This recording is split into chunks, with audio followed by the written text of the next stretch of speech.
দশম শ্রেণীর প্রিয় ছাত্রছাত্রীরা, আশা করি তোমরা ভালোই আছো।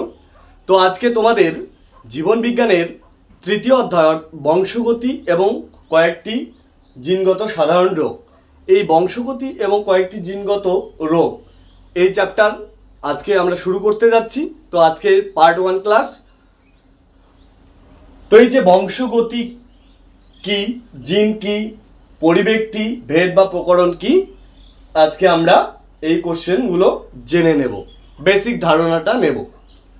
ঠিক আছে, তো প্রথমেই বলে নেই, একটা ঘটনা বলি যে আমাদের স্যার আমাদের ক্লাসে এসে বললেন, যে ফিজিক্স ক্লাসে এসে বললেন যে গতি কত প্রকার। তো আমার এক ফ্রেন্ড ও কি বলল যে গতি হচ্ছে 2 প্রকার, একটা চলন গতি আর একটা হচ্ছে ঘূর্ণন গতি। কিন্তু আমি পিছন দিক থেকে দাঁড়িয়ে বললাম, স্যার গতি হচ্ছে 3 প্রকার। স্যার বলল কি কি? আমি বললাম যে চলন গতি, ঘূর্ণন গতি এবং বংশগতি। তো যাই হোক, এটা ছিল জোকসের পার্ট। তো আমরা আজকের এই ক্লাসটা শুরু করতে যাচ্ছি এখন। ঠিক আছে, তো প্রথম কথা হচ্ছে যে বংশগতি কি, জিন কি, সেটা নিয়ে আমরা আলোচনা করব। বংশগতি বা এটাকে আমরা বলি হেরিডিটি। ওকে, মনে রাখতে হবে যে এই যে বংশগতি, প্রথম বিজ্ঞানী গ্রেগর জোহান মেন্ডেল, এই গ্রেগর জোহান মেন্ডেল প্রথম বংশগতি বিজ্ঞানী গ্রেগর জোহান মেন্ডেল এই প্রথম বংশগতি সম্পর্কে ধারণা দেন। তো এই যে গ্রেগর জোহান মেন্ডেল ছিলেন অস্ট্রিয়াবাসী, বা আমরা অস্ট্রিয়া নিবাসী বলতে পারি, অস্ট্রিয়া নিবাসী। ঠিক আছে, তিনি ছিলেন অস্ট্রিয়াবাসী বিজ্ঞানী গ্রেগর জোহান মেন্ডেল, যিনি বংশগতি বা হেরিডিটি সম্পর্কে আলোচনা করেন বা ধারণা দেন। তিনি তার বাগানে প্রায় 34,000 প্রজাতির মোটর গাছ নিয়ে পরীক্ষা করেছিলেন। কত হাজার? 34,000, প্রায় 34,000। তো এবারে আমরা আসব যে বংশগতি জিনিসটা কি।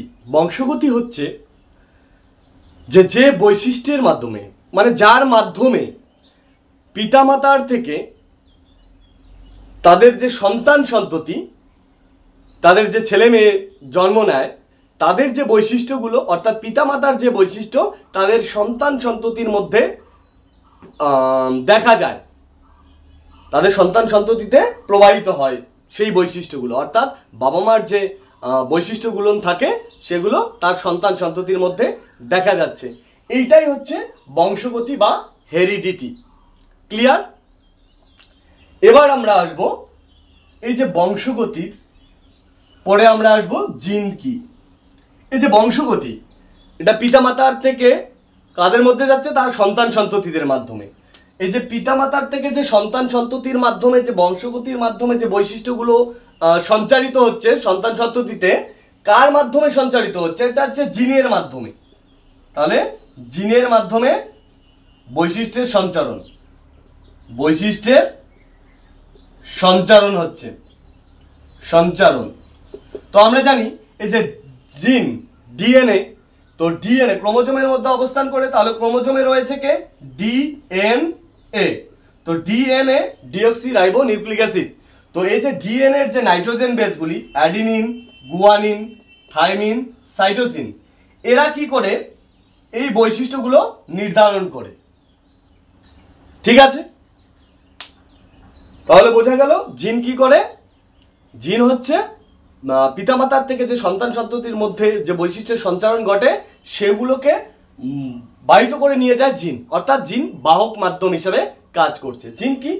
তাহলে আমরা ওটাই বলবো।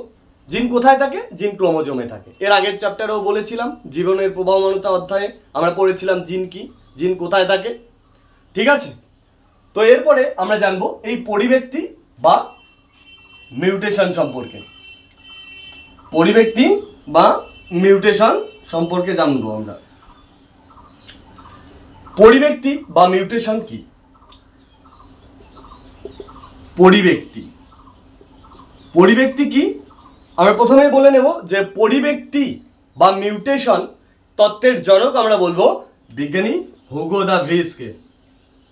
হুগো দা ভ্রিসকে, হুগো দা ভ্রিস, একে কি বলবো? পরিব্যক্তি বা মিউটেশন তত্ত্বের জনক। ক্লিয়ার? এই মিউটেশন কি? এই যে জিন, অর্থাৎ পিতামাতার থেকে তার সন্তান সন্ততির যে সৃষ্টি হচ্ছে, অর্থাৎ জিনের যে জিন যে বৈশিষ্ট্যগুলোকে বহন করছে, সেই জিনের বৈশিষ্ট্য বহন করার মাধ্যমে জিনের কিন্তু একটা পরিবর্তন ঘটে। হঠাৎ একটা আকস্মিক জিনের পরিবর্তন, সেই হঠাৎ আকস্মিক পরিবর্তনটাই হচ্ছে পরিব্যক্তি। ক্লিয়ার? এরপরে আমরা আসবো ভেদ। ভেদ বা প্রকরণ কি? এই জিনের জন্যই কিন্তু ভেদ বা প্রকরণের সৃষ্টি হচ্ছে। অর্থাৎ ভেদ বা প্রকরণ আমরা যদি বলতে চাই, ভেদ বা প্রকরণ জিনিসটা কি বা ভেরিয়েশন কি?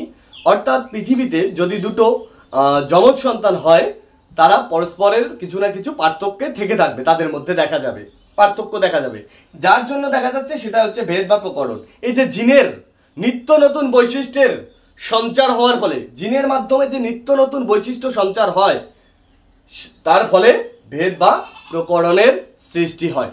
ক্লিয়ার? তো প্রিয় ছাত্রছাত্রীরা, আজকে তোমাদের ক্লাস এই পর্যন্ত। এর পরের ক্লাস নিয়ে আসবো। এরপরে রয়েছে যে বিভিন্ন ধরনের অ্যালিল, তারপরে আরও কিছু পার্ট রয়েছে, সেগুলো আলোচনা করব। তো একটা জিনিস বলিনি এখনো, বলে নিচ্ছি। এই ভেদ বা প্রকরণ, আমরা যদি বৈশিষ্ট্য বলতে চাই ভেদ বা প্রকরণ, সেক্ষেত্রে আমরা দেখব যে কেউ ওর জীবটাকে রোল করতে পারছে, কেউ আবার পারছে না। প্রায় 85% মতো জীব রোল করতে পারে, বাকি 15% রোল করতে পারে না জীব। তাহলে এটা হচ্ছে ভেদ বা প্রকরণের জন্য হয়ে থাকে। আর কি হতে পারে? কুকড়ানো চুল, স্ট্রেইট চুল, সোজা চুল, এটা ভেদের জন্য হয়ে যেতে পারে, প্রকরণের জন্য হতে পারে। আর কি হতে পারে? মুক্তলতি বদ্ধলতি, মুক্তলতি বদ্ধলতির জন্য যেটা হচ্ছে ভেদ বা প্রকরণের একটা উদাহরণ হতে পারে। লতিটা যুক্ত থাকা আর মুক্ত থাকা, খোলা থাকা। এটা হচ্ছে আজকের ক্লাস ছিল তোমাদের। Thank you.